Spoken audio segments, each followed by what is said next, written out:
Eh, nos habíamos olvidado de grabar. Bueno, hola, estamos acá en el teórico de la tarde. Pero bueno, la lógica de el tema de poder prever posibilidades, y no solo eso, sino también de crearlas. Entonces, nosotros no solo vamos a intentar pensar en distintas posibilidades, sino también vamos a intentar crearlas, ¿no? Y esto, desde ahí sale la idea de crear futuro. No vamos donde nos lleva la corriente, no vamos solamente en las opciones que aparentemente tenemos al alcance, sino que también tenemos la posibilidad de generar condiciones para que sucedan otras cosas, para que aparezcan otros escenarios posibles. Por eso también se habla en la planificación de encadenar procesos, de ensanchar el campo de lo posible, otros autores traen, porque eso es lo que dice, bueno, nosotros tenemos la posibilidad de decidir si vamos hacia donde la corriente nos lleva o si intentamos generar otras posibilidades para nuestro futuro, ¿no?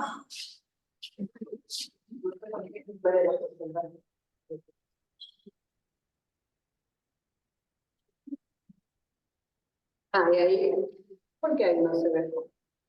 Ahí se ve. Se ve que tiene dinero. Bueno, nada, puse ahí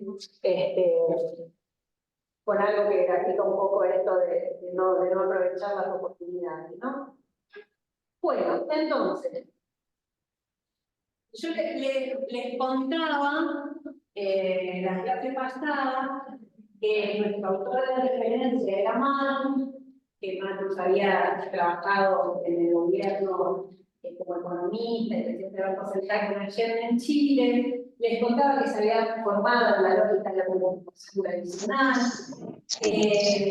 Les contaba que había hecho todo un proceso de reflexión después del golpe militar que derroca el gobierno de Allende y que empieza a poner en tensión la mirada de la planificación en la que se formó, ¿no? Pero dice, bueno, rápidamente les cuento, hay como tres cuestiones en distintos momentos históricos que nos hacen pensar que el espacio en que se desempeñaba antes del gobierno, antes de formar parte del gobierno de Allende, que estaba la CEPAL, estaba el instituto que forma parte de la CEPAL, y estaba el acompañamiento y la formación de los países de América Latina para el desarrollo, cómo empieza a poner en tensión el paradigma en el que se forma, ¿no? Entonces dice, bueno, la primera,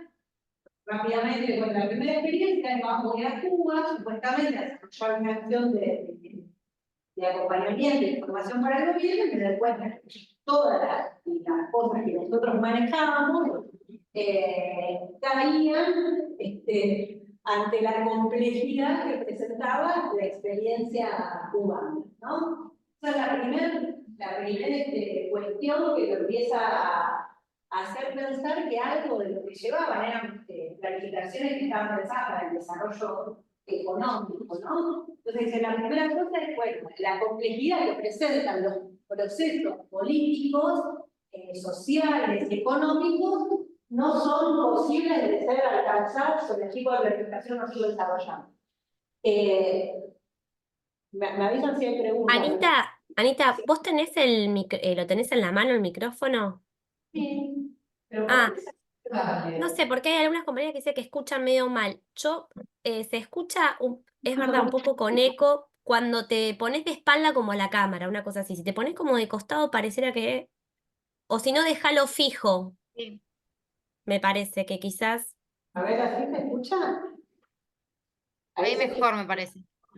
Bien. Sí, me parece que si lo dejas fijo, me parece que es mejor. Bueno, esa es la primera experiencia.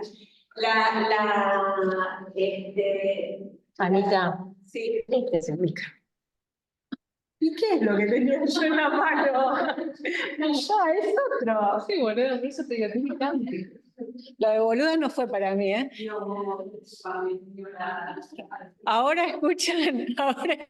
Ah, sí, Ahora sí, claro, ahora sí. es otra cosa. Claro, te estabas alejando. Yo, ¿cómo puede ser que el micrófono no esté funcionando y te ibas alejando de... Claro, por eso era el Claro, no eco que decían las sé. compañeras. Claro, era porque cuando me ponía de espalda al micrófono. Claro, exacto. Tal cual. Bueno. Y a mí me sonaba raro que no tenía luz, porque me acordaba que tenía luz, pero bueno, no importa. Bueno, ¿eh? No sé, un control, porque yo con eso manejé algo de ahí. Bueno, no importa. Bueno, nada, la segunda experiencia es otra asistencia que va a hacer a otro país de Latinoamérica y en que entonces se da cuenta que tampoco funcionaba. Y la tercera y más fuerte es lo que pasa con el gobierno de Allende. Entonces dice, hay una crisis en la planificación más tradicional, pero también hay una crisis en cómo se lleva adelante, cómo llevan adelante los procesos las dirigencias políticas. Hay una crisis del cómo hacer política. Y él dice, esos procesos aparecen como disociados y no pueden aparecer disociados, ¿no? Entonces dice, él sostiene que siempre que digo esto, corro el riesgo de que piensen lo mismo que pensé yo la primera vez que lo leí, hasta que entendí bien, que él no subestima todo lo que había atrás, el plan económico que había atrás del golpe de Estado, no lo subestima, sino que dice, aún así, aún con todos esos condicionamientos, aún con todo eso que pasó, yo pienso que si hubiéramos hecho otras cosas, la experiencia hubiera sido diferente, ¿no? Entonces, él lo que trae es la idea de que los gobiernos en ese momento, él lo está analizando hace muchos años atrás, después de las dictaduras y cuando aún algunas dictaduras estaban presentes en América Latina, pero dice, los gobiernos no están dando respuestas como debieran dar respuestas. Se trabaja sobre los problemas emergentes, no se trabaja sobre los problemas estructurales, no se generan condiciones de viabilidad para algunas cuestiones. Entonces, bueno, él empieza a hacer una autocrítica, después la van a ver ustedes bien con una carta que le escribe Allende y que María la trabaja en uno de los primeros teóricos de gestión. Pero bueno, él dice, no solo tenemos que pensar en la crisis que hay en los países en términos de las direcciones, de las dirigencias, sino que también tenemos que pensar en la crisis que hay en la planificación. Entonces decía que había distintas corrientes que la criticaban, ponían en tensión, había algunas, lo estoy pasando rápido porque quiero ir a lo que trabaja él, pero hay algunas que decían que digamos, que la planificación no tenía sentido, que no se podía trabajar en contextos de tanto movimiento, de tantas crisis, donde los acontecimientos pasaban a la velocidad que pasan y demás, no tiene sentido pensar en la planificación porque es imposible de llevarla adelante. Que hoy yo a la mañana decía, bueno, eso se emparenta un poco con los contextos en los que nosotros intervenimos, con pensar nuestra profesión, que es muy fácil pensar, es imposible planificar. Yo tengo que atender 18 personas por hora, tengo que responder a problemas que son de gravedad tremenda, tengo que resolver que no tienen para comer, ¿qué me voy a poner a planificar, ¿no? Entonces hay una tendencia a pensar en ese sentido. Hay otras miradas que decían que tienen que es más o menos parecida o articulada con esta, que decía, bueno, tienen que estar las condiciones para que planifique, ¿no? Que es esto que hablábamos recién. Bueno, cuando yo estoy tranquila, me puedo sentar 10 minutos a pensar, bueno, te planifico de acá a un tiempito y veo qué pasa. Y él dice, bueno, nunca están generadas las condiciones en esa lógica de planificación.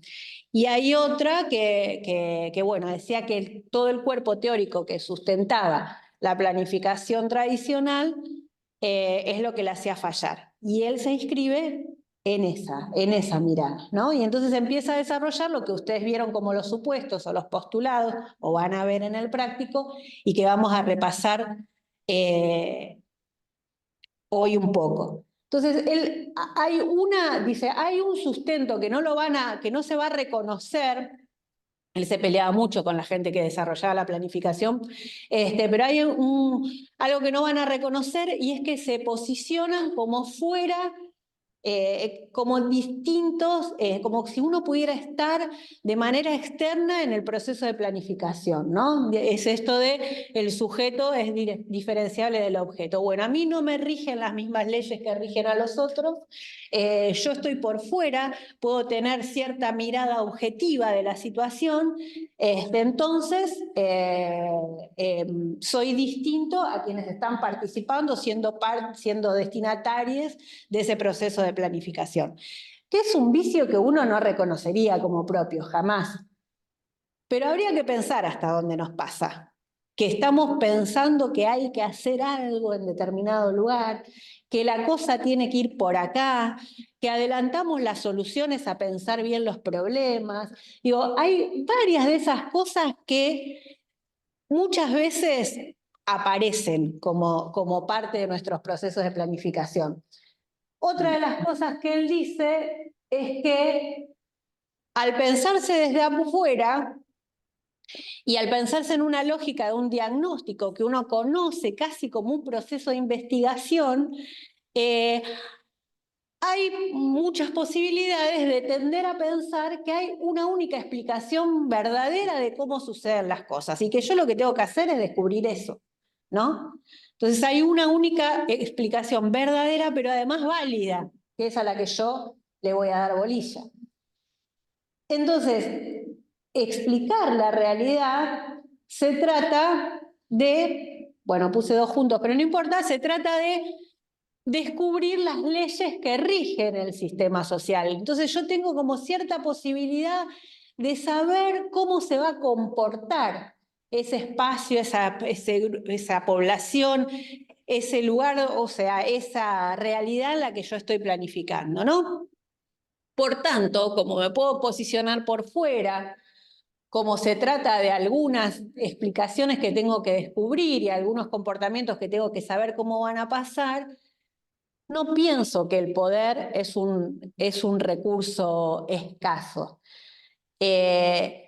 No considero que el poder circula, que es en ejercicio, y me sitúo en una lógica de dominar más de las cosas que domino, controlar mucho más de los recursos que controlo, y no hablo de recursos económicos solamente, sino hablo de recursos políticos, de recursos de decisión, de recursos de diverso tipo, ¿no?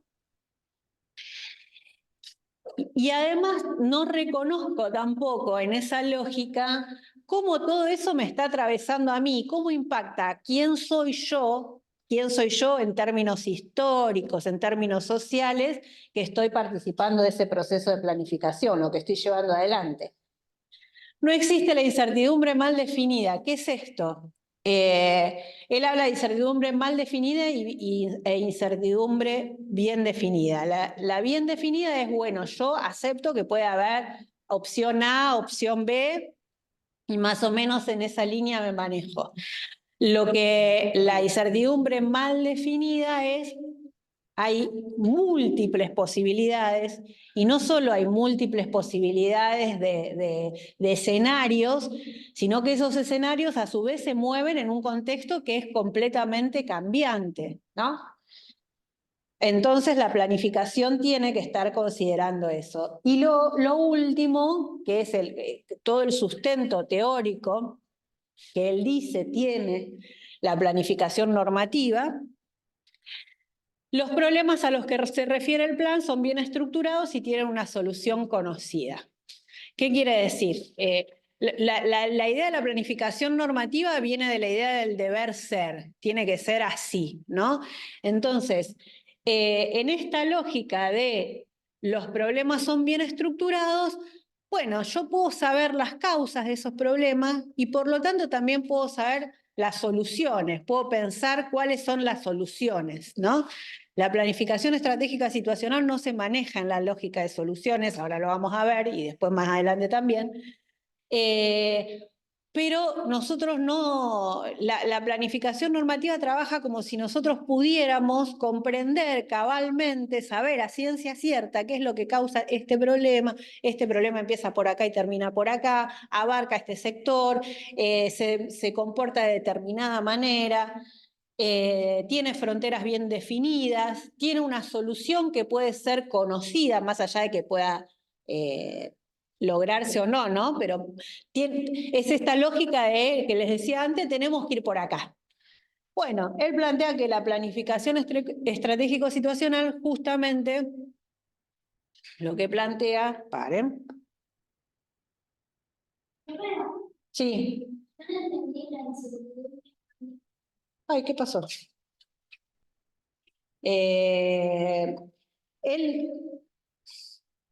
Me desconecté, espera. Lo de la incertidumbre mal definida, ahora lo vamos a ver.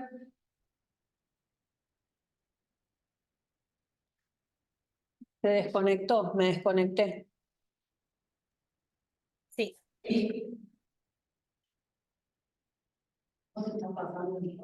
Yo estoy ¿Y no pasando. querés que Cami te lo... no sé. Sí. ¿Vos, Cami, lo tenés? No, pero te lo puedo ¿Me pasar. lo pasaste, Ani, al final? No, no te lo llegué a pasar, pero ahí te lo paso. Perdón, Dale. Lo de la incertidumbre bien definida o mal definida, a lo que se refiere, para no ponerle palabras, es que no tengo conexión a internet, eso pasa. Bueno.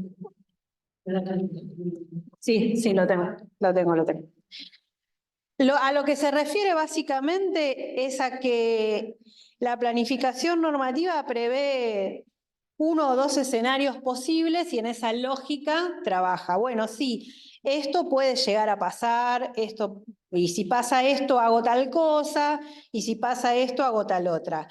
Pero lo que no prevé es que la realidad es cambiante todo el tiempo, la realidad se mueve todo el tiempo, digamos, hay contingencias que tenemos que enfrentar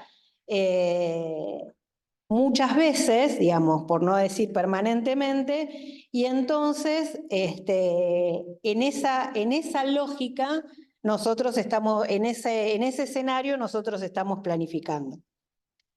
Digo, es eso. Ahí lo pasé al grupo. Si podés, Cami, lo vas descargando. Entonces, bueno. La incertidumbre mal definida entonces sería eso de solamente prever 2 escenarios posibles. La incertidumbre bien definida es eso, prever 2 escenarios posibles, 2 posibilidades que se pueden generar en la situación en la que vos intervenir. La mal definida es la que dice domina el sistema social. Nosotros nos movemos en una incertidumbre permanente, donde hay múltiples posibilidades y múltiples escenarios donde se desarrollan esas posibilidades. Está mal. Sí, esa es la que domina, dice él, el sistema social. Es la lógica de lo estructurado, ¿no? En la lógica de, bueno, vamos por este camino que más o menos podemos, no lo predecimos, pero lo podemos prever, podemos ir. Esa es la lógica de la planificación normativa. ¿Falló algo? Bueno, falló algo porque justo llovió y entonces no pudimos hacer el taller afuera. Eso es una cosa posible que pase. Bueno, si llueve yo preveo esto, pero no estoy previendo un montón de otras cosas que tienen que ver con que esa población sepa de lo que va a pasar, que puede haber un referente que nos opere a favor o nos opere en contra, que hay otros actores que a su vez están planificando otras cosas, miles de cuestiones que pueden pasar y sobre las que yo no tengo dominio, no tengo control absoluto. No es solamente la lógica de pensar, bueno, falta hago tal cosa, falta este otro, hago tal otra, sino que hay un montón de otras cosas que nos tienen que dejar preparados para esto que se ve en los argumentos, que es la reacción veloz ante la sorpresa. Que trabajábamos la clase pasada. Entonces, recapitulando en la lógica de lo que piensa la planificación estratégico-situacional, dice, bueno, nosotros planificamos en situación, nosotros somos parte. El sistema no solo tiene leyes, sino que crea leyes todo el tiempo porque estamos en vínculo con otras y con otros. Planificamos en un escenario en el que hay otros y otras que también tienen sus propios intereses, portan otras experiencias, tienen otros planes. Entonces, en esa lógica, el poder circula permanentemente. Es un recurso escaso. Yo hoy tengo poder, mañana puede que no lo tenga, o ante esta situación tengo poder casi absoluto, sobre esta otra no. Hay otros que también aparecen como actores con poder ante determinadas circunstancias. Entonces el poder es un recurso escaso. Porque además el poder se ve en el ejercicio también, ¿no? Nada decreta que yo tengo el poder solo porque, no sé, tengo un cargo jerárquico, entonces tengo el poder y puedo hacer lo que quiero. No, hay otros y otras, lo que decíamos la clase pasada, aún en las peores circunstancias, el poder está latente en otros y en otras, y pueden no ejercerlo en un momento y ejercerlo en otra. Entonces el poder es un recurso escaso. Y nosotros, digo, la planificación, la lógica de la planificación estratégico-situacional es que trabaja con problemas cuasi estructurados, dice, con problemas con fronteras difusas, que tienen múltiples causas, que atraviesan áreas, temáticas. Si yo hablo de un problema educativo, seguramente no estoy hablando solo de algo que tiene que ver con la educación. Seguramente toca algo de la frontera de la salud, toca algo de la frontera del hábitat, tiene algo que ver con alguna cuestión cultural, tiene que ver, digo, entonces nosotros trabajamos con problemas que son cuasi estructurados y además, dice Matus, lo vamos a ver más cuando veamos problemas, no trabaja en la lógica de las soluciones, sino en el intercambio de problemas. La mala noticia para nosotros es esta, o sea, nosotros en general no vamos a llegar a una solución del problema, salvo que sea algo muy concreto y claro y fácil, y que tengamos poder absoluto de decir, bueno, alguien necesita este recurso, tiene este recurso y lo tenemos, o bueno, necesitamos armar un curso de algo, lo armamos, pero eso no necesariamente nos garantiza la solución. Nosotros hablamos de intercambio de problemas. El ejemplo más típico y que uso siempre porque es muy gráfico, pandemia, aislamiento, una aparente solución para un problema que era el problema del contagio o de la transmisión, desencadenó un montón de otros problemas que tenían que ver con el acceso a los alimentos, con la posibilidad de generar ingresos, las situaciones de violencia. Entonces uno que hace permanentemente está viendo el peso o el valor de los problemas. Bueno, ¿con qué me tengo que meter? ¿Con qué es más urgente? ¿Qué está impactando más? ¿Qué está impactando menos? Bueno, eso es algo que estamos en permanente reflexión y en permanente evaluación, porque siempre que nosotros activamos algo, se desencadena alguna otra cosa, que incluso a veces no estaba ni en nuestros planes, ¿no? Verlo, pero eso aparece. Pasa, Cami, pasa. Todo eso pasalo porque ya... ¿Qué hora es? 42. Bien. Bueno, ahí estamos. No, ahí vuelve. Ahí estamos en todo lo que dijimos recién. Entonces, no es distinto del objeto, hay más de una explicación verdadera. Hay tantas explicaciones como actores hay en la situación.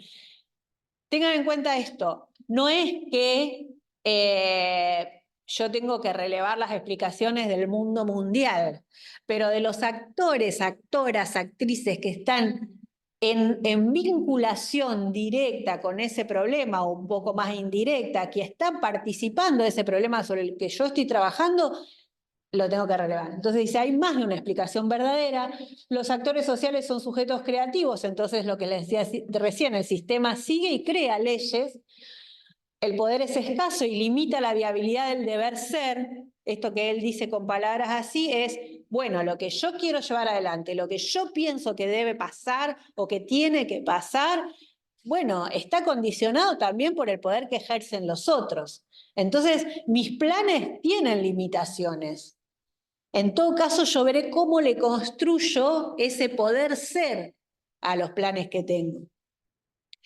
Bueno, y refiere a problemas, la incertidumbre domina el sistema social y el plan refiere a problemas cuasi estructurados. Pasa, Cami. Profe, Sí. perdón, lo que me parecía como también interesante en esto de la multiplicidad de voces, de los actores y demás, es esto de también tener la capacidad de poder crear alianzas, ¿no? Que él en un momento plantea esto, de que si Tal bien cual. no van a pensar, no van a opinar lo mismo que yo, van a ver que una situación es distinta a la que yo creo que es, bueno, también esa posibilidad de ir generando como puentes, ¿no? Entre estos como para poder seguir con esa planificación. Exacto, exacto. Y también tener en cuenta esto, que ese análisis se hace en situación. Entonces, que quienes aparecen como aliados o aliadas u oponentes, hoy pueden no aparecerlo en otros momentos o analizando otra problemática. No sé, piensen en ustedes están en una escuela y articulan con la iglesia, les digo el ejemplo más burdo, articulan con la iglesia para unas cuestiones que tienen que ver con merenderos que hacen en los patios que se abren los fines de semana para que las pibas, los pibes de la escuela vayan a hacer actividades. Articulo perfecto, qué sé yo. Desarrollo otro proyecto, otra cosa que tiene que ver con ESI, con algunas otras cosas, y bueno, capaz que no va a parecer tan aliada a la iglesia en ese sentido, o incluso docentes de la misma escuela, quienes aparecen con mucha fortaleza y mucha voluntad y mucha capacidad de participación en otros temas capaz que no aparecen de la misma manera. Entonces, por eso es importante también no pensar en la lógica de cancelación que muchas veces nosotros, no, con esta persona no se puede hacer nada, con este no. Típico de compañero de trabajo que nosotros tenemos y decían, no, esta no, ni por las tapas me va a acompañar en esto que quiero hacer. Y capaz que en esto sí, porque le mueve algo histórico, porque se siente identificada, porque siente que algo de eso se le juega, porque piensa en los hijos y las hijas y los hijos, les hijes, que pueden estar pensando que eso le va a servir. No sé, algo que aparece ese actor que tiene relevancia en ese problema, esa actora, como una aliada estratégica. Digo, eso puede pasar. Pasa acá a mí. Entonces, bueno, la planificación, ese es el señor Matus, ahí está un poco más joven. Ahí, tres cosas a tener en cuenta, entonces. Operamos en escenarios dinámicos y turbulentos, parte de la premisa que necesitamos un tipo de planificación que nos permita movernos en la incertidumbre, y lo que da pie para lo que vamos a trabajar ahora es que si nosotros decimos que estamos en una realidad que tiene movimiento permanente, donde nos enfrentamos a contingencias de forma permanente, donde los escenarios cambian, los actores y actoras son sujetas creativas que tienen sus propios planes, sus propios intereses, sus propias acciones, necesitamos una planificación, necesitamos pensar la planificación como un proceso social que además, digamos, lo que la determina es que está en pleno movimiento. Entonces ahí en la lógica, pasa Cami, en la lógica de que la planificación es un proceso, Matus dice que la planificación pasa por distintos momentos. No se desesperen con el gráfico, que es una pavada después. Dice que pasa por distintos momentos, y habla de momentos y no de etapas, porque habla de algo que es un proceso continuo. No habla de una etapa que empieza ahora, bueno, ahora diagnostico, después implemento, después evalúo. No, él dice, es un movimiento y un proceso permanente en el que todos estos momentos, que son 4, están presentes, solo que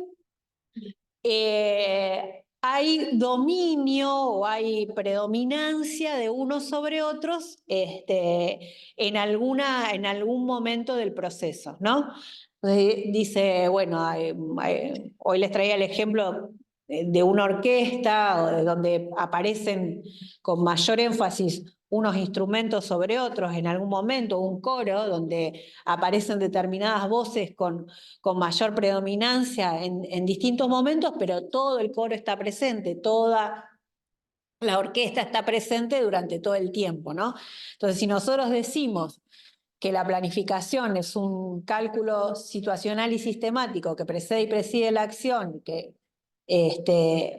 relaciona el conocimiento con la acción, todo lo que tiene que ver con conocer la realidad va a estar siempre presente, porque si la realidad cambia, si cambian los actores, si aparecen otras cuestiones, nosotros siempre estamos analizando dónde nos movemos. Pero entonces es como abierto, todo el tiempo abierto. Todo el tiempo todo el tiempo en ejercicio, por lo menos, estos 4 momentos que él plantea, ¿no? No es abierto en la lógica, entiendo hacia dónde vas, pero digo, no, lo único que no quisiera que se entienda es que abierto, que es bueno a lo que pase. Hay un plan, hay una dirección. Pero no está cerrada, o sea, mientras se va... No es de una vez y para siempre, claro, no es de una vez y para siempre. Lo vamos a ver cuando hablemos de la situación objetivo, que dice, bueno, es un horizonte que nosotros nos fijamos, evaluando varias cosas, ¿no? Nosotros vamos haciendo movimientos para llegar a esa dirección. Ahora, digo, lo último que se cambia es la situación objetivo. Pero tampoco, digo, nosotros tenemos que ir en esa línea, pero tampoco ser necios, de decir, bueno, todo cambió, nosotros seguimos como caballito a llegar a ese lugar que la realidad nos está mostrando que no es posible. Entonces, en un momento eso puede variar, la situación objetivo va variando, pero es como lo último que varía, o sea, la dirección está planteada, por lo menos, el horizonte hacia donde queremos llegar. Pero tiene que tener apertura para todas estas cosas que van pasando. Entonces, habla de 4 momentos: explicativo, normativo, estratégico y táctico operativo. En el que nos vamos a centrar hoy, y sobre todo la clase que viene, es en el momento explicativo. El momento explicativo es el momento que pone mayor énfasis en conocer la realidad, conocer la situación, saber dónde nos estamos moviendo, ¿no? Y la manera de conocer la realidad es a partir de identificar los problemas que suceden en esa realidad, ¿no? ¿Cuáles son los problemas que están apareciendo? ¿Cuáles son los problemas que aparecen con mayor fortaleza? Y él diferencia, ahora vamos a ver en una definición, el diagnóstico del análisis situacional. Que es un poco en la lógica de lo que explicaba antes de cómo entiende el diagnóstico la planificación normativa como algo que se hace desde afuera, que es como un proceso de investigación en el que yo intento ver las causas de determinadas cosas, y no como una reconstrucción de distintas explicaciones, ¿no? Entonces, digo, aparece con fortaleza el concepto de problema. Hay algo que no se está viendo, pero no sé por qué. Porque es hipótesis y nudos críticos, pero bueno, no sé por qué no se está viendo. No sé. Hipótesis porque yo hago una hipótesis de relación entre los problemas y a la vez cuando formulo un problema pienso hacia dónde quiero ir, cómo debiera ser esa realidad. Si yo digo que hay malnutrición de los chicos de primer grado de la escuela tal, estoy partiendo también de la base que la nutrición debe ser adecuada y cuál es la nutrición que debe ser adecuada. Entonces fijo un poco el deber ser, cómo debiera ser esa y cómo ahí es un vínculo directo con lo que es el momento normativo, donde yo me fijo o me propongo esa imagen objetivo, que era lo que hablábamos recién, hacia dónde quiero ir, y formulo todo lo que son las apuestas hacia, digamos, qué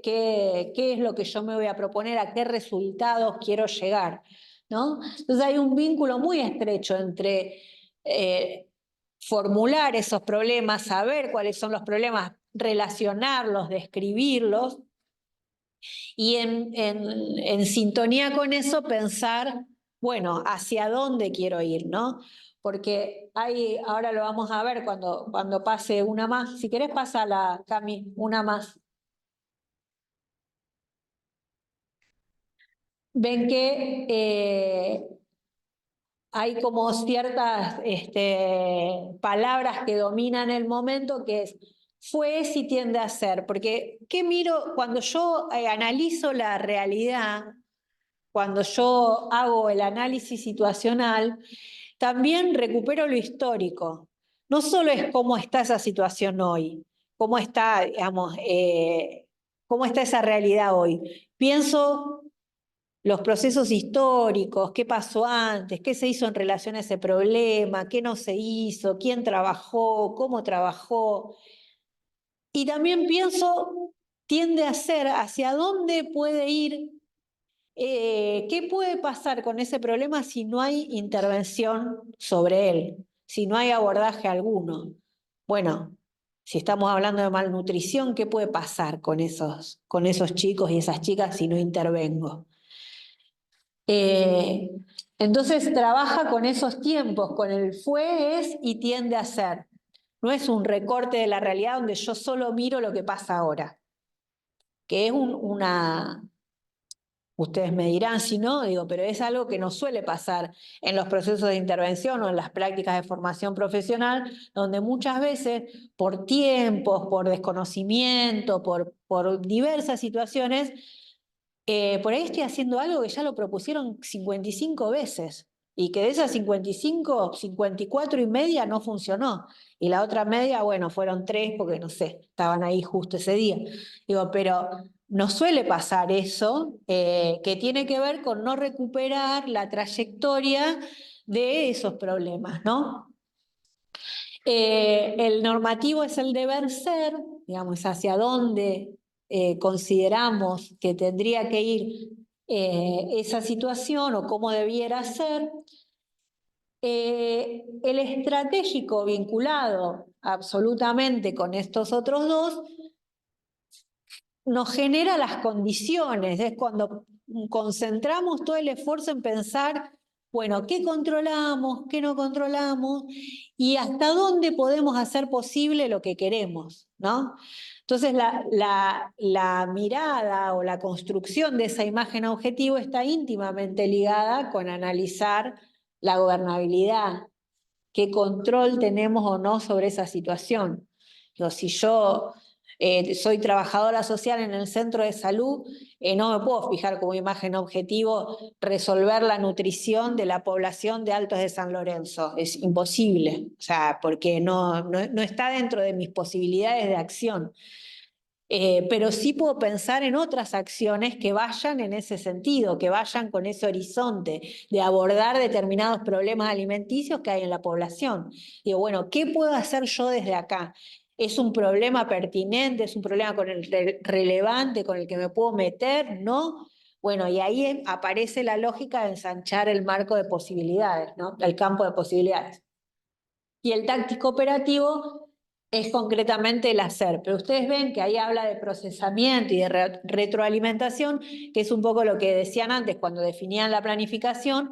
Bueno, las acciones que yo realizo no solo están en permanente retroalimentación con este proceso, o sea, yo llevo adelante acciones, pienso si dan resultado, analizo, evalúo, analizo nuevamente la realidad en la que me estoy moviendo, proceso y veo cómo sigo. Entonces el momento de la acción no es un momento que esté disociado de todo lo demás.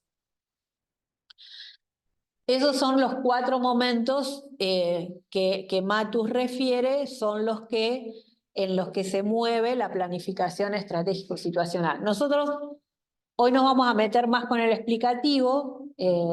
Pasa, Cami. ¿Qué hora estamos? ¿Estamos bien? Sí, estamos bien, perfecto. Nos vamos a meter con el explicativo y entonces ahí es donde él diferencia con la lógica del diagnóstico más tradicional.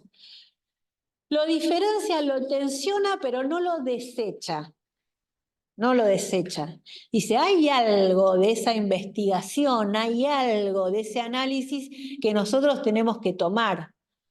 No alcanza solamente, pero hay algo de eso que nosotros tomamos en la planificación estratégico-situacional. Pero dice, bueno, esto que hablábamos antes supone la posibilidad de alcanzar una verdad objetiva y única. La rigurosidad depende, la rigurosidad de un diagnóstico depende de la medida en que éste nos acerca a una única explicación válida de la realidad. O sea, se basa, un diagnóstico es adecuado si podemos acercarnos a esta verdad que nosotros suponemos que está, que tenemos que develar. Y en realidad la lógica del análisis situacional no trabaja con la lógica de la verdad o de una única verdad, sino con la lógica de, bueno, cuáles son las posibilidades que se generan en este espacio, ¿no? Entonces dice, bueno, hay tantas explicaciones como actores coexisten en la realidad que se analiza, ¿no? En esa porción de la realidad que nosotros, pues no vamos a abarcar toda la realidad, pero hay una porción que estamos abarcando.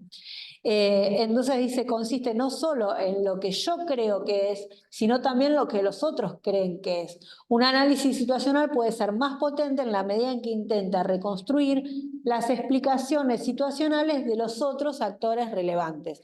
Siempre que hablamos de relevantes, es en relación a mi plan es en relación a problemas y es desde donde está pensada mi intervención. Entonces, en esa lógica piensan los actores relevantes, que es lo que yo les decía hoy. Bueno, no vamos a poder saber qué piensa todo el mundo. Y también la lógica de actor no es igual a la lógica de pensar en personas. Actor, actora no es lo mismo que persona. Eventualmente puede ser una persona, ya lo vamos a ver, pero no siempre. Ustedes algo vieron de eso en políticas públicas, quién instala un problema en agenda, bueno, algo de eso lo vieron, no necesariamente se trata de personas. Bueno, nada, explicar la realidad para la planificación estratégica implica diferenciar explicaciones. Ustedes van a ver, paramos un poco acá, ustedes van a ver que hay muchas palabras que aparecen muy similares, muy parecidas, que hay muchos términos que se usan y se repiten. Ténganlo en cuenta porque después por ahí se confunden. No es lo mismo momento explicativo que modelo explicativo, que lo van a ver. No es lo mismo explicación situacional que análisis situacional. No es, digo, bueno, va a haber un montón de cosas que aparecen como muy similares y no lo son. Y después eso trae problemas, confundirlas. No sé si había algo en el chat, había alguna pregunta o algo. ¿Cómo van hasta acá? ¿Van bien? ¿Van mal? ¿Van más o menos? Por ahí yo, tomando lo que la compañera traía, de esto de que habían cerrado los momentos, en este caso, el momento explicativo, ¿se escuchan? Sí, yo creo que sí. Si te parás, capaz. En este caso, de si los momentos están cerrados o abiertos, en el momento explicativo por ahí se vincula y es una decisión como hasta del equipo que viene elaborando el problema en este caso, la decisión de decir, bueno, hasta acá recolectamos información, hasta acá buscamos más explicaciones de lo que está ocurriendo en ese escenario, y es ahí donde dan por finalizado en ese momento terminar de lo que vamos a ver después, mapear en un modelo explicativo con problemas y demás. Por ahí es donde se puede como observar de qué forma se abre o se cierra un momento de este Sí. tipo. Sí. O se acota o se pone una pausa. Por ahí aparecen nuevos factores que explican también y se decide volver a abrir eso. Bien. Vamos, hasta ahí en el Zoom nadie contestó. ¿Van bien? ¿Están? ¿Existen? Bueno, vamos a suponer que sí. Sí, sí, Bien, todo bien. bien. Muy Sí. bien, muy No hay nada en el chat. bien. Bueno, pasa, Cami. Ahí había solo 2 dibujitos esos 2 que un poco traían la lógica de que Malthus dice, mientras el diagnóstico es un monólogo, el análisis situacional es una conversación entre las distintas explicaciones. Pásalo, las imágenes, ponelas.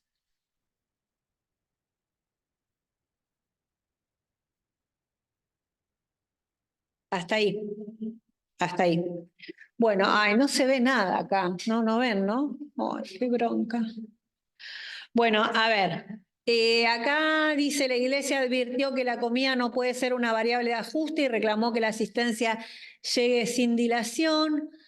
Acá es un tuit, o bueno, no sé, ¿cómo se dice en X ahora lo que postean? Es un tuit donde Grabois habla de la gente que está manifestándose en las puertas de los galpones donde está el acopio de los alimentos. Acá hay otro tuit de una declaración lo niego, de Adorni, donde dice que la justicia no tiene por qué meterse en una decisión que es de política pública. Acá está Mirta Legrand diciendo, por favor, repartan los alimentos, la gente tiene hambre, ¿qué pasa que no hacen nada? Acá está Milei que dice, retuitea una declaración de Bullrich, donde dice, Petovelo no está guardándose los alimentos, está resguardando los alimentos de los que roban. Acá hay uno de los simpatizantes del gobierno de Milei diciendo, mirá esa gente que está manifestando con un termo Stanley en la mano y que tienen plata y que quieren seguir lucrando y que son la casta además.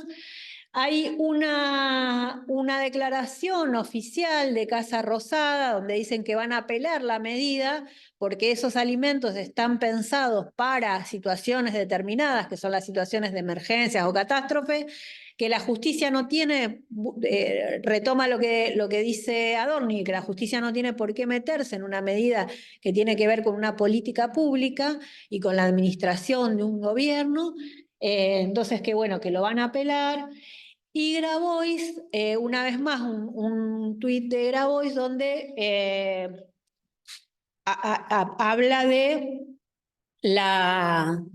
de dónde surgen, de dónde viene esa compra de alimentos, para qué fueron comprados esos alimentos, lo respalda en cierta documentación que muestra y donde dice, bueno, el programa de emergencias, el programa de asistencia para catástrofes y emergencias es un programa que tiene un financiamiento y que tiene... Estos fueron comprados en el marco de un convenio con PNUD y con otro organismo en el que se compraron alimentos para asistir a las poblaciones vulnerables. Y otra cosa me olvidaba, que en uno de los lugares lo dice, no me acuerdo dónde, que creo que es en el de la Casa Rosada, yo tampoco lo veo bien acá, pero dice que hay 3 toneladas de esos alimentos que no son alimentos, sino que es yerba, que además está en un proceso de auditoría porque fue mal comprada y que es de mala calidad. Ahí aparece una gama, digo, ¿ustedes qué pueden identificar ahí rápidamente? Yo mencioné las personas, pero ¿qué identifican?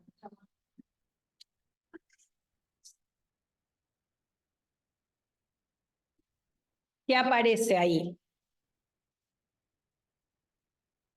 Estamos con un problema que está en agenda, eso claramente, ¿no? Un problema que está en la agenda mediática, en la agenda pública y también en la agenda gubernamental, pues lo ha tomado. Como las posturas, la tensión entre las posturas sobre qué hacer. Yo estaba mirando, buenas, ¿qué tal? ¿Se escucha? Sí, acá decían las posturas. ¿Vos qué Sí, las decías? distintas miradas, profe. Sí, Sí, ahí, eso, estaba pensando en eso, en cómo sí. una problemática, recién vos nombrabas a la iglesia y ahora vemos a Mirta Legrand exigiéndole algo a un gobierno de derecha, cosa que es raro, pero bueno, como quizás esta temática interpela, estaba pensando en los actores que intervienen, ¿no? Ujú. Nada, Sí, eso. ahí lo primero es lo que ustedes dicen, aparecen distintas posiciones, pero distintas posiciones ¿de quién? ¿De personas sueltas? No, Y actores. No, de actores, de actrices o actoras, como les llamemos, que representan distintas posiciones, ¿no? Y que aparecen con opiniones de peso, ¿no? Acá. Y como distintos deber ser.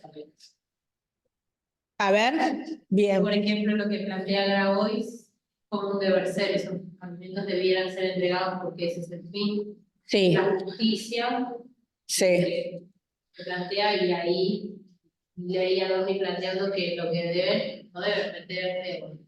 Claro, distintas miradas sobre qué debería hacerse en esta situación, ¿no? O con estos alimentos, que además están justificadas en distintas cosas. Ahí es como un ejemplo, nosotros lo traemos porque es como un ejemplo claro de la necesidad de reconstruir las distintas explicaciones que hay. Y la insistencia en pensar, bueno, nosotros vamos a analizar este problema, bueno, metámonos de lleno con este problema. ¿Qué pasa con estas distintas explicaciones? ¿Qué sustento tienen? ¿Qué argumentos de los que utilizan pueden ser cotejables? ¿Qué cosas de las que refieren nosotros, más allá de luego sentar posición, tenemos que analizar y tenemos que tener en cuenta? Bueno, los alimentos, digamos, la cuestión de las catástrofes está arreglada, está reglamentada. ¿Cuándo, qué mecanismos se pueden activar? ¿Cuáles son digamos, incluso hay parte del presupuesto destinado a eso? Bueno, si nosotros nos metemos con eso y tenemos que rebatir, queremos rebatir o no el argumento que presentan, tenemos que saber de qué hablamos, ¿no? Tenemos que indagar sobre esa explicación que se está haciendo. Grabois dice, no, bueno, es de un convenio con PNUD. Bueno, ¿cuándo fue? ¿Cómo fue? ¿En qué circunstancias se dio? ¿Es cierto que la justicia no se puede meter en una política pública? ¿Qué piensan ustedes? ¿En una definición de política? ¿Es cierto eso?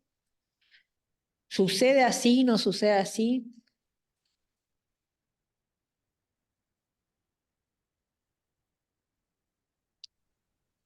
No, profe, yo iba a decir también eso, que ese argumento es totalmente débil, porque, bueno, por lo que venimos viendo acá en la materia, la justicia siempre está, de alguna manera, es un factor importante. O sea, cuando uno piensa en una política, tiene que reglamentarla previamente. Entonces, me parece un argumento que simplemente para patear la pelota y para despejar, pero no, es, es, es, es débil y es algo que ya venimos viendo también, ¿no? Como que aparecen muchos Sí, argumentos por eso parte del es gobierno. uno, digo, obviamente la justicia puede actuar de oficio, en este caso actúa porque hay una denuncia concreta, una denuncia que presentan las organizaciones sociales, donde acusan de no cumplimiento de los deberes de funcionaria pública Petovelo. Pero digo, se ejerce ese mecanismo a partir de una denuncia concreta, pero digo, existe la división de poderes, es cierto, pero existen también responsabilidades del Estado y existe la justicia como garante o como debiera ser garante del acceso a derechos y de que las cosas se cumplan. Entonces, si hay algo que no... Ahí hay otra cosa que tenemos que desentrañar, que es la justicia no dijo... Casanero no dijo, repartan los alimentos.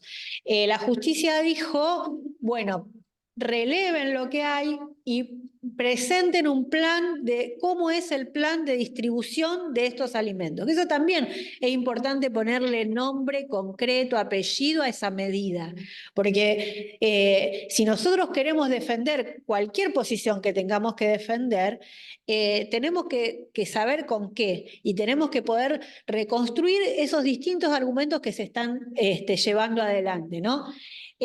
Otra cosa que dicen, bueno, los comedores inexistentes. Primero tendríamos que ver qué se considera que un comedor exista o que no exista, que tenga personería jurídica, que esté ubicado en un lugar determinado, que pueda cotejarse cuál es la población a la que asiste, que haga un rendimiento, una rendición de cuentas mensual a quienes le dan los alimentos. Digo, esas son cosas básicas que nosotros deberíamos poder reconstruir. Y después, ¿cuánto tiempo eso va a estar almacenado ahí, acopiado ahí, mientras se hacen las auditorías? Estamos hablando también de una cuestión de oportunidad, ¿no? Si los alimentos muchos vencen, otros, los no perecederos tendrán un tiempo más largo que pueden permanecer ahí, digamos, pero es una cuestión que no puede... tampoco se podría decir, bueno, estamos investigando, entonces no hacemos nada porque estamos investigando. ¿Cuánto tiempo? Bueno, de acá a 3 meses, de acá a 2 meses, de acá a 15. Digo, también hay responsabilidades y hay que dar cuentas en ese sentido. ¿La yerba se compró mal? Bueno, se compró mal, ¿por qué? Porque se compró a sobreprecio, porque se compró a una entidad, a un comercio, a una empresa que no estaba registrada, porque hubo malversación de fondos, porque la yerba no sirve para consumo humano, porque no sé qué. Digo, bueno, todas esas cosas tienen que aparecer en la explicación y en el análisis del problema que se nos presenta. Eso es lo que insistimos mucho de acá. Tomamos posición, pero antes de tomar posición, sabemos de qué hablamos, sabemos qué está opinando, pero no por saber qué opina, sino porque si no sabemos solo una parte del problema, tenemos solo una mirada. Uno rápidamente dice, qué barbaridad, ¿cómo le entregaron los alimentos? Listo, eso, pero ahí nos quedamos. Y entonces no puede ser solo eso. Tenemos que además saber por qué es una barbaridad en todo caso que no estén entregando esos alimentos.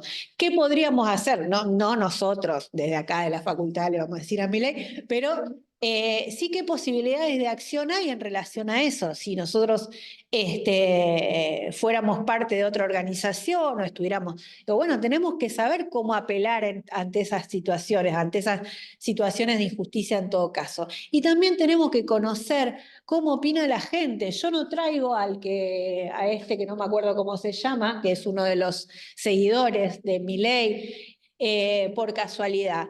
Lo traigo porque han sido y son un actor relevante en todo lo que tiene que ver con la instalación de esta perspectiva y de esta mirada de la política, de las organizaciones sociales, sí, una batalla cultural, dice la compañera, y sí, forma parte. Hay toda que, si nosotros, es lo que decíamos la clase pasada, si nosotros no somos capaces de reconstruir estas distintas explicaciones, piénsenlo en lo macro y piénsenlo en lo micro, muchas veces la vamos a errar con las cosas que hacemos, muchas veces. Entonces, tendemos a pensar que todos van a pensar como nosotros, y no es así. Pasa, Cami.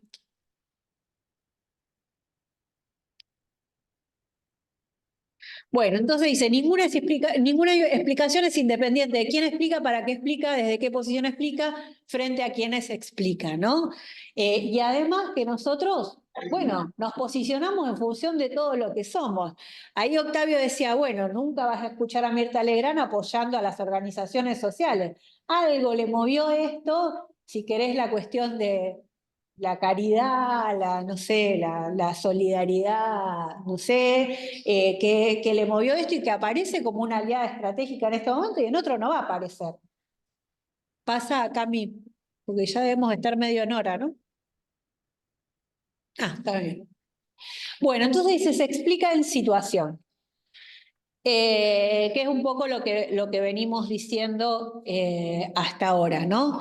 Explicamos inmersos, comprometidos, ahora lo vamos a ver en la definición, con la realidad en la que estamos, pero además con todo lo que somos, con todas nuestras trayectorias vitales, personales, nuestros procesos de formación, nuestras trayectorias en la temática, con un montón de cosas por las que nosotros no nos podemos disociar o no podemos tener una mirada aséptica, neutral, objetiva, donde estamos buscando, bueno, cómo va la cosa y en función de eso qué hay que hacer. Explicamos en situación. Pasa acá mismo. Entonces, bueno, la explicación situacional como instancia superadora, ¿por qué es una instancia superadora del diagnóstico? Y ahí, tres de las muchas cosas que dice Matus, ustedes lo van a ver en el capítulo que habla del actor en situación, dispénsenlo, ya se murió, no se puede deconstruir, habla del actor, habla de los hombres, habla de todo, bueno, la cuestión de género y la diversidad no.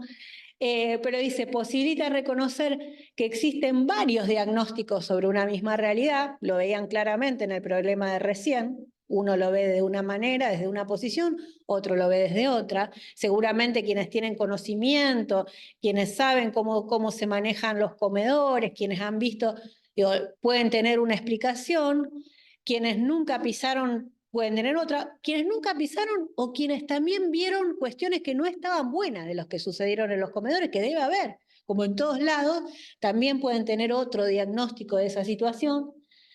Nos permite identificar el papel que cumple la explicación del otro en la permanencia o posible solución del problema, porque eso es lo relevante. O sea, nosotros no queremos saber qué opina porque somos chusmas y nos encanta saber qué opina. Lo queremos saber porque si queremos abordar un problema, tenemos que saber cómo está pesando la explicación que el otro hace o no hace de ese problema, ¿no? Y en qué nos puede aportar para que ese problema persista o aparezca un posible abordaje que tienda a resolverlo. Y ayuda a revisar críticamente la relevancia de los problemas sobre los que se viene centrando el accionar, que esa es otra cosa. Digo, en esto que decía hoy yo de hay que hacer tal cosa,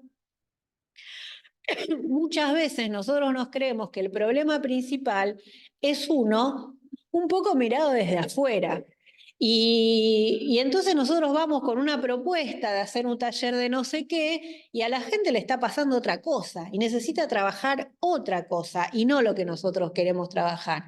Entonces, reconstruir esas explicaciones también nos permite mirar más críticamente sobre qué estamos accionando nosotros y si es pertinente o no es pertinente. Pasa acá. ¿Hasta ahí vamos? Sí, ¿no? Bueno, y ahora un poco recuperando lo que decíamos recién, qué se entiende por situación, ustedes lo van a profundizar mucho más con los textos, pero la planificación estratégica sustentada en otros autores que han trabajado, él trabaja ese texto en los 80, o sea, y antes también. Hubo mucho más desarrollo sobre el concepto de situación en estos tiempos, sobre todo más desde las perspectivas decoloniales, han trabajado mucho más el concepto de situación. Hasta ese momento era un concepto desarrollado, pero no tanto, ¿no? O no tan tomado por cientistas y por... Dice, la planificación estratégica, el concepto de situación refiere a la realidad explicada en función de su acción por un actor que vive en ella. La explicación depende de la posición que ocupa quien explica en el espacio social. No está disociada de quién soy. Por eso en un momento dice, la explicación situacional tiene nombre y apellido, porque la referenciamos con quien la expresa, con quien explica en ese momento, en esa situación, según cómo está ubicada, ubicado. qué posición tiene en relación a ese problema, ¿no? Entonces no es, digo, concretamente hacemos una diferenciación, un relevamiento de actores y actoras, y en ese sentido estamos pensando en esas explicaciones, y no es tan disociada de la posición que ocupa. No es lo mismo el discurso que va a hacer el presidente ante la reunión de la derecha en España que el que pueda hacer en otro ámbito de acá, ¿no? O que el que pueda hacer frente a empresarios o que pueda hacer frente a otro actor de relevancia para él, ¿no? Entonces, no es lo mismo cuando se para frente a unos periodistas que frente a otros, no es lo mismo cuando le habla a todo el mundo y en general, no es lo mismo cuando habla de una problemática que de otra, y en general eso pasa con todos los actores y actoras. Hay una posición en función de eso, ¿no? Pasa, Cami. Estar situado, esto es importante también, significa estar dentro, estar comprometido, pertenecer a la realidad que se explica, pero también, así como genera muchas posibilidades, hay un campo de visión que se nos restringe. Y esto no es en términos espaciales solamente, digo que bueno, uno pone el foco acá. Matus utiliza el ejemplo de una linterna, qué me está alumbrando y qué me queda fuera del ámbito de la visión. No es solamente en términos de que porque yo estoy posicionada acá, entonces no veo, sino también mis propios prejuicios, mi propia formación, mi propia experiencia en relación al tema, qué cosas me impiden ver, porque como yo estoy diciendo que es la explicación de la realidad de un actor en función de la acción, y lo estoy pensando en ejercicio, lo estoy pensando en función de lo que estamos haciendo, también tenemos que pensar, bueno, que hay temas que me puedo meter mejor que con otros, hay temas en los que yo tengo ciertas resistencias, hay temas que no me son del todo amables o cómodos para meterme, y hay otros que sí, que tengo toda la potencia, el recorrido, la voluntad, la mirada crítica, y otros. Entonces hay algo también de lo que él llama la ceguera situacional, donde hay explicaciones que te perdés y hay miradas que te perdés. Entonces, digo, por eso también es tan importante la posibilidad de la interacción con otros y con otras que permitan relevar otras explicaciones, otras miradas que nutran la explicación que nosotros hacemos de otras posiciones también, ¿no? O sea, siempre es mucho de la potencia, pero también es mucho de la ceguera que nosotros tenemos ante determinadas cuestiones. Pasa acá a mí, creo que es la última. Ahí.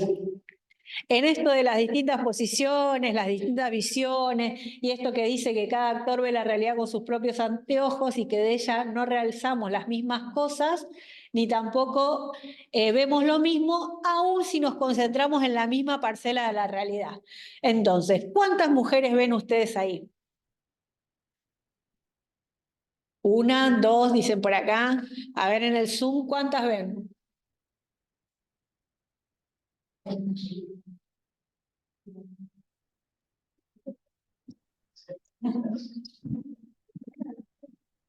Cuatro. A ver, alguien ve 4. Somos 30 personas mirando la misma parcela de la realidad, más de 30, 31. ¿Cuántas vemos? 3, dicen ahí. 4. 4, sí. ¿Ustedes cuántas ven? Una. Una, ella tiene mucha ceguera. No. 2 por acá.